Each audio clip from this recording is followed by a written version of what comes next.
Katulad dito, sa lungsod ng Calamba.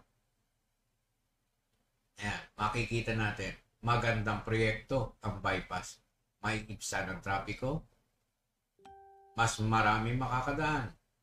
Pero, yung kwento sa likod ng proyekto,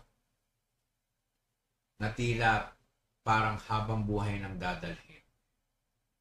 Sabi nga lang, sana all from 300 pesos per square meter naging 10,000 pesos na per square meter. Napakaswerte naman nung nagmamay-ari. Yung tunay ha, hindi yung dami. Kung sino-sino kini-kinino nakapangalan. Pero iisa may-ari.